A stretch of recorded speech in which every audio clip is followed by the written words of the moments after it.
Et ça bouge. Ils y ont fait une pause aux pauses. Je l'ai vu là-bas devant le tabernacle, faisant ses prières, les louanges, qui sont les prières obligatoires de tous les religieux et prêtres. Il l'a avec son bréviaire, priant chaque fois qu'il devait prier. Et j'ai découvert, pour la perception du sacré, mais il a également des connaissances scientifiques. C'est un homme qui étudie tout le temps le pouvoir de l'esprit. Il évolue donc et sait toujours, cherche des ressources pour ses connaissances. Mais il, de même, avec la même intensité qu'il cherche cette connaissance théorique sur l'esprit humain, plonge également dans son expérience de Dieu. Et il nous a dit cela. Il parle comme ça. J'ai vu beaucoup de miracles dans le monde. Plusieurs fois, nous nous attendons à ces choses stupides, ces manifestations qui ne sont que des pouvoirs mentaux, des pouvoirs d'un esprit plus évolué et du vrai miracle que nous ne connaissons pas. Un exemple de cela qu'il a donné, il a dit que l'une des plus belles choses qu'il a vues dans la vie, que la science ne pourrait jamais expliquer, peu importe combien il a essayé, même la NASA avec toutes ses recherches, est précisément l'image de Guadeloupe, l'image de Notre-Dame de Guadeloupe. Et j'étais très intéressé à l'époque et j'ai commencé à lire tout ce que je pouvais le phénomène de ce manteau. Cette image qui est enregistrée est une peinture, mais ce qui est plus intéressant, ce qu'il y a, si d'accord, si cette Vierge qui lui demande de construire le sanctuaire, elle veut vraiment que ce sanctuaire soit construit. Parce que l'évêque doutait de l'Indien, dis-lui de nous envoyer le panneau. Et c'était un hiver dans cette région. Il apporte des fleurs à l'évêque dans ce manteau. Et le plus beau est que lorsqu'il ouvre le manteau pour lancer les fleurs, il ne savait pas que cette image avait été enregistrée. Et à cette image qu'il est également surpris. Fait intéressant, mon peuple, est que la recherche a déjà été effectuée dans le colorant de l'image de Guadeloupe, qui est celle qui y est exposée à Guadalajara, au Mexique, que la peinture n'appartient ni au royaume minéral, ni aux légumes, ni à l'animal. Il y a une peinture qui est là, mais c'est comme si elle n'existait pas. Et cette image, personne ne peut détecter. Identifier quelle est la composition de ces peintures. Ils n'appartiennent pas, comme je l'ai dit, à aucun des royaumes. Et puis, il y avait un phénomène encore plus intéressant, car lorsque la NASA a commencé à étudier cette image, ils ont commencé à radiographier d'innombrables fois, le multiplier pour essayer d'atteindre l'origine de cette peinture. Comment cette peinture est là, car il peut être corrigé dans cet endroit. Qui est aussi fragile ce tissu aussi, et cela a duré si longtemps. Après avoir surmonté tant de choses, après avoir surmonté tant de processus. Imagine ça. Il a donc la température humaine de ceux qui sont vivants. Les gars, nous n'inventions pas cette histoire. C'est un fait. Vous pouvez y jouer sur Google et rechercher le miracle de Guadeloupe là-bas. Que vous aurez ces informations avec un peu plus précis. Car je parle de quelque chose que j'ai entendu il y a 7 ans. Je n'ai plus de précision. Ce sont des choses dont je me souviens avoir dit. Et puis, quand ils ont commencé à photographier les yeux de Notre-Dame, ils ont constaté qu'à l'intérieur de l'élève se dilate au moment où elle lance la lumière. Comme si un œil vivant là-bas. Et le plus intéressant dans la rétine de cette image, imaginez cela, augmentant, dans la rétine de cette image, ce que vous voyez est conçu dans votre rétine de cerveau. C'est un processus que je ne sais pas non plus comprendre, mais c'est comme ça. Vous êtes dans mes yeux ou je suis à l'intérieur du tien, une telle chose, et je peux identifier cela sur la rétine. Dans l'élève là-bas, il y a l'image d'un évêque effrayé. Imagine ça. Et le père... Ouais.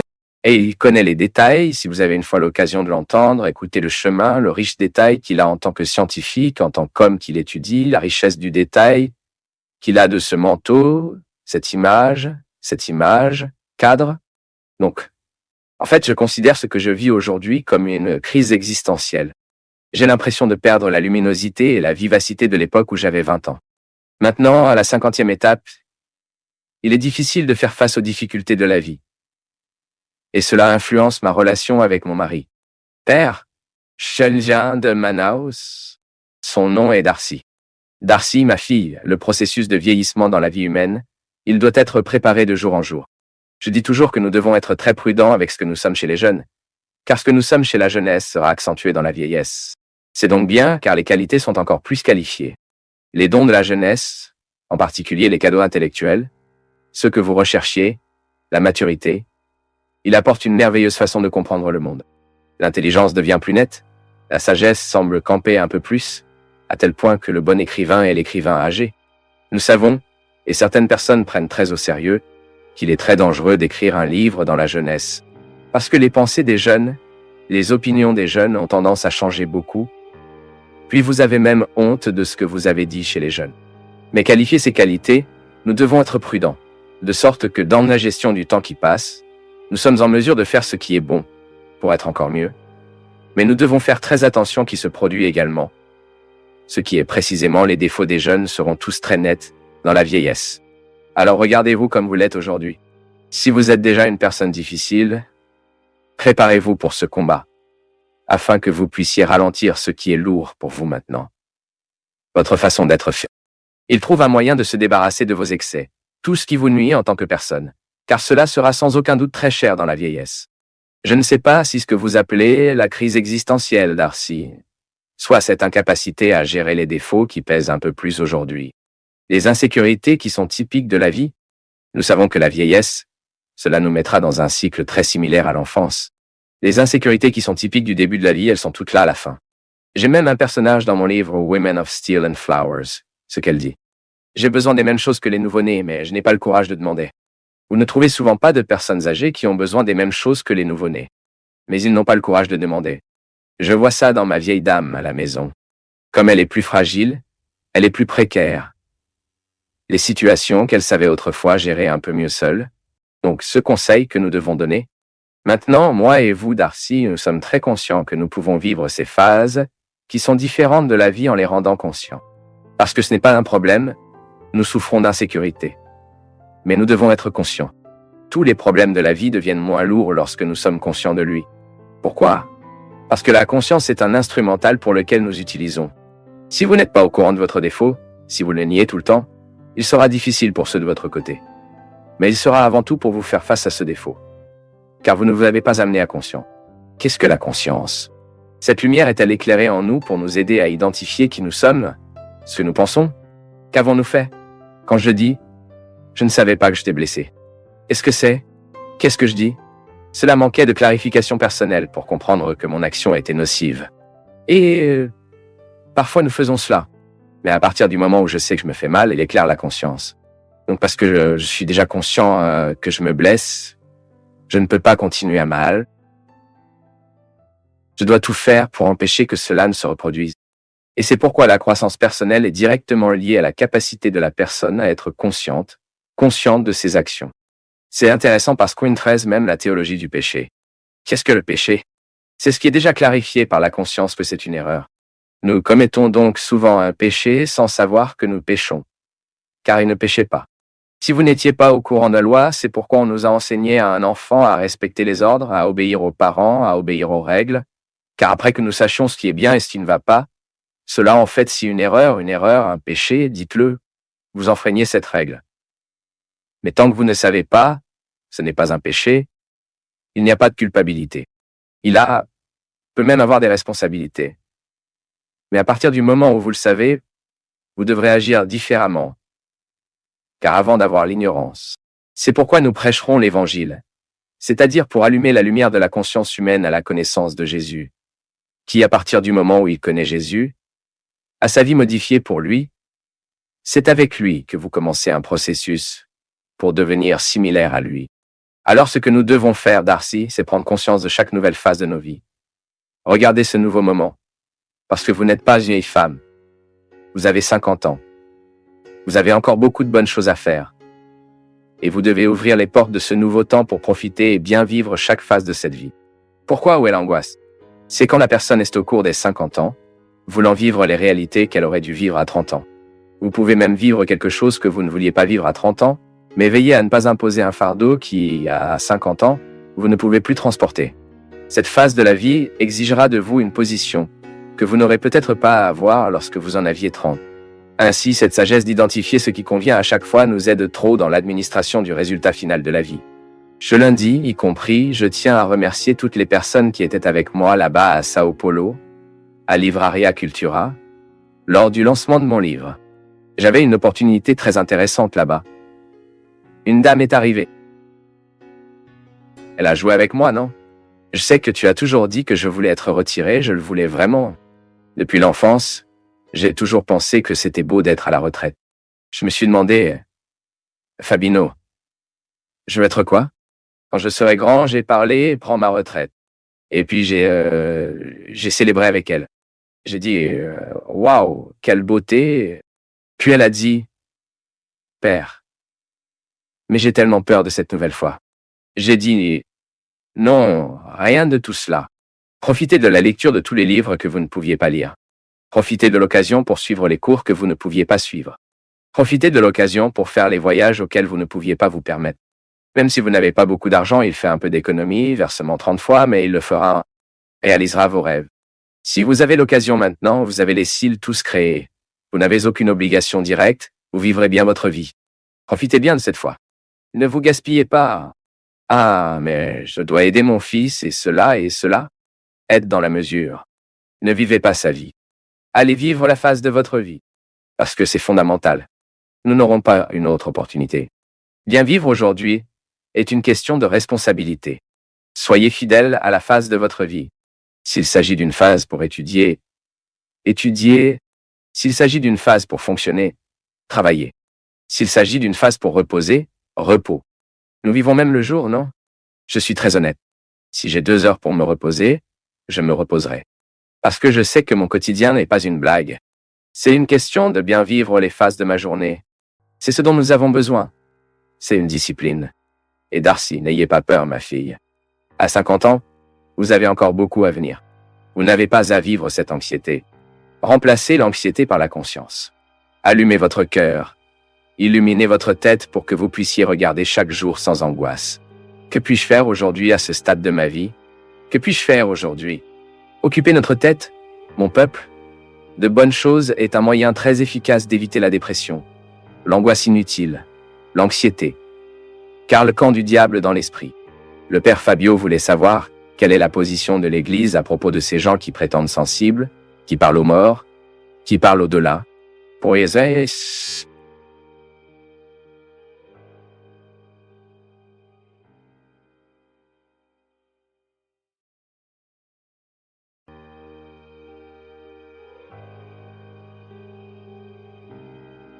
Père Fabio, bonne nuit. Il y a quelques jours, j'ai été visionné de toute cette méchanceté existante dans le monde. Jusqu'à il y a quelque temps, je pensais que tout cela était le résultat du péché et de la veille d'Adam. Dernièrement, j'ai compris que le péché n'est pas venu par Adam et Ève, mais là dans le ciel, quand l'ange Lucifer s'est rebellé contre Dieu et a été expulsé du paradis. Et ces anges sont ici parmi nous, répandant le mal. Alors, comment puis-je comprendre, Père? Dieu était-il qui a fait une erreur? Pourquoi a-t-il permis tout son pouvoir qu'avant l'homme, le péché, la trahison parmi ses anges? Quel est ce pouvoir du démon? Que même la Bible, Jésus dit qu'il n'est pas venu pour apporter la paix, mais l'épée.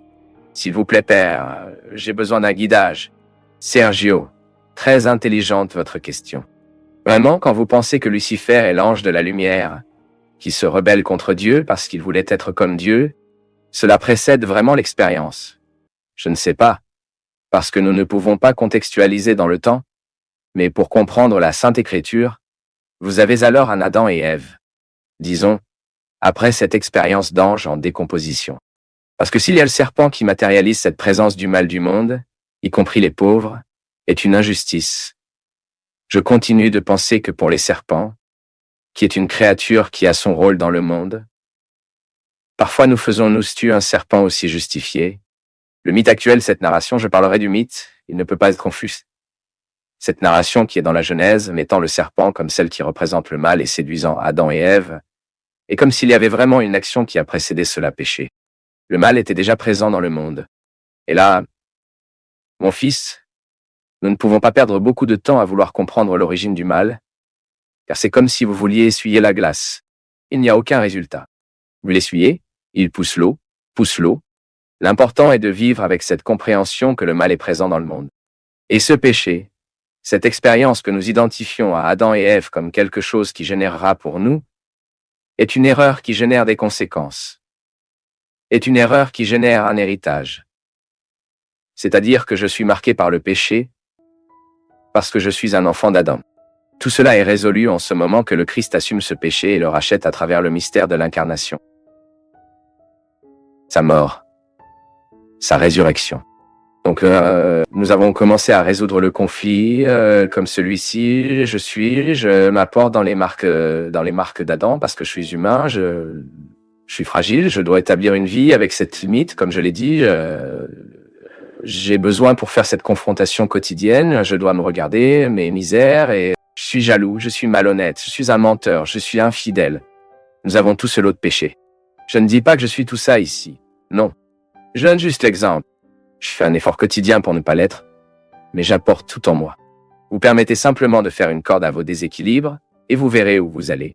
C'est incroyable de voir comment, si nous ne prenons pas soin de ce qui est précaire en nous, comment il se multiplie et grandit.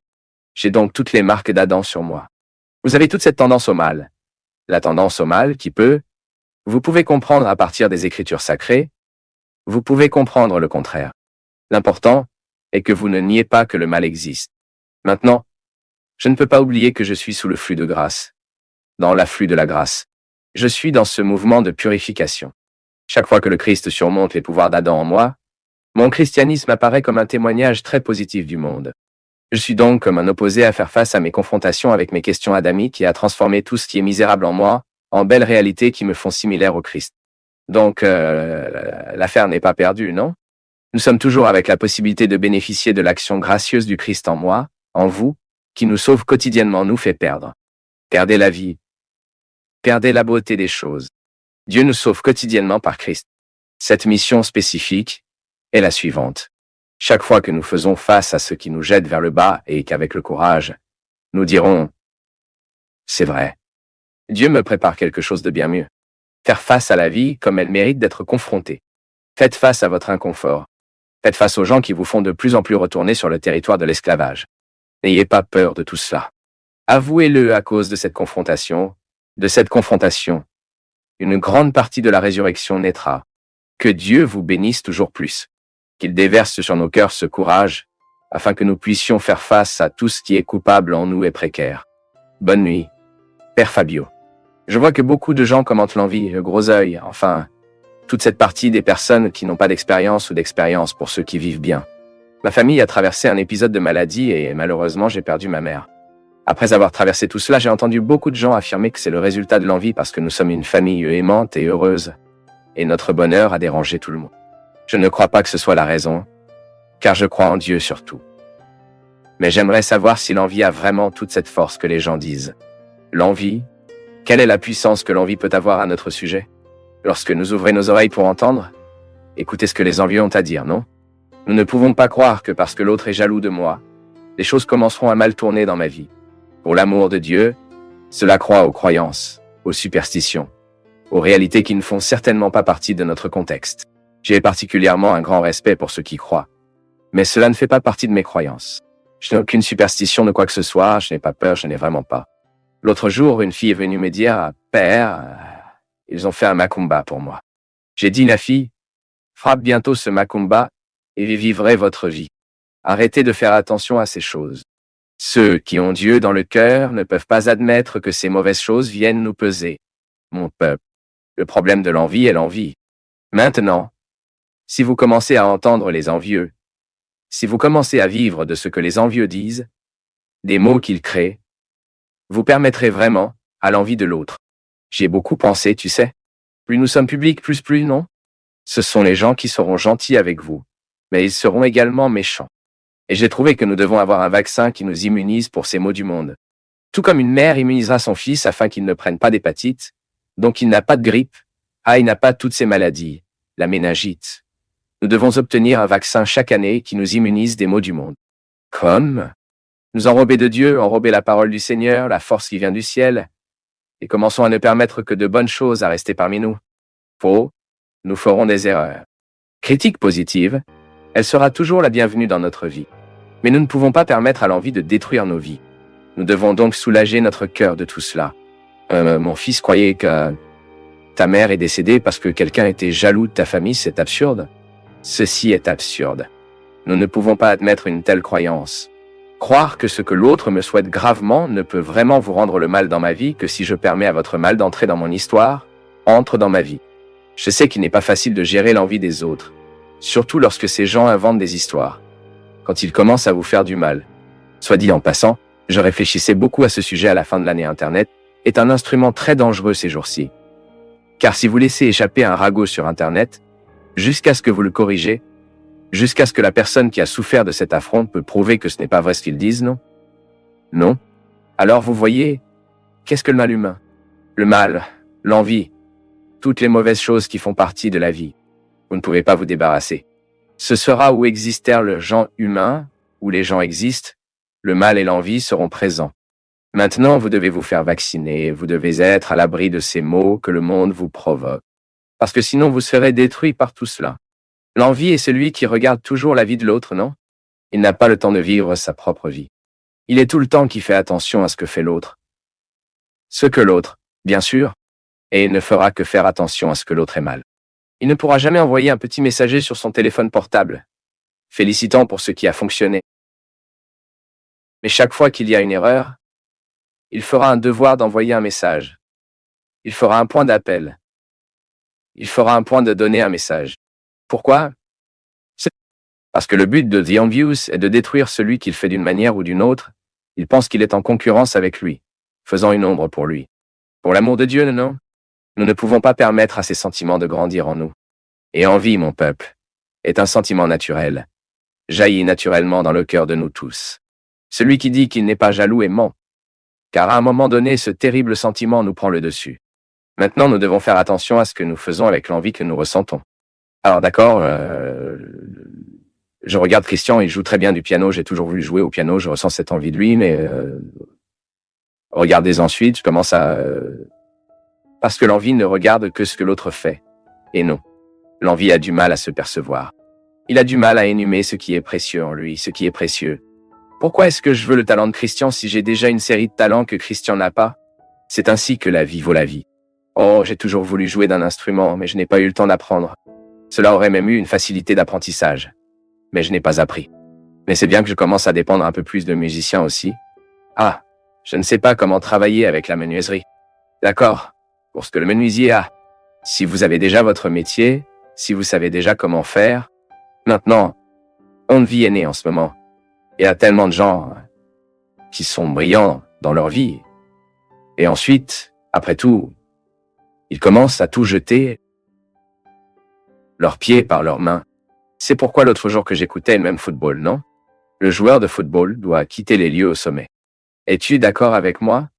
Parce que sinon, il se retournera, il est un joueur merveilleux, alors il obtient un Kanta, se fait mal, et malheureusement, c'est comme ça. Donc, aussi beau que pour venir et y arriver, c'est aussi savoir comment sortir de la scène. Alors maintenant, j'ai beaucoup contribué. Je vais commencer à retirer l'équipe de terrain. Il est temps de me recueillir. Je laisserai les autres qui sont plus jeunes, qui font ce qu'ils font. La parole de celle qui savait sortir de la scène, elle aura toujours l'autorité tant qu'elle n'est pas plongée dans un contexte d'envie et de mauvaise réalité. Envy est capable de rendre les autres diaboliques. Il ne sait rien faire d'autre s'il ne parle pas mal des autres. Il ne sait rien faire s'il ne met pas de défaut dans les autres. Et puis il expose, non? Parce que tout le monde le sait.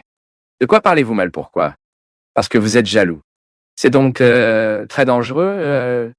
Mais mon fils, nous ne pouvons jamais croire que cette envie est capable de provoquer ces catastrophes, tous ces malheurs. Sinon nous saurons croire à la superstition. Ce que nous devons neutraliser l'envie, d'abord, c'est en nous. L'envie jettera vos barbes, donc vous trouverez un moyen de créer une immunité. Protégez-vous de ces lances que The Envious vous jette en vous.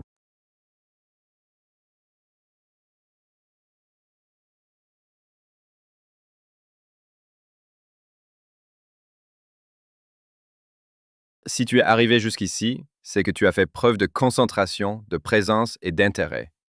Cela te distingue déjà de beaucoup.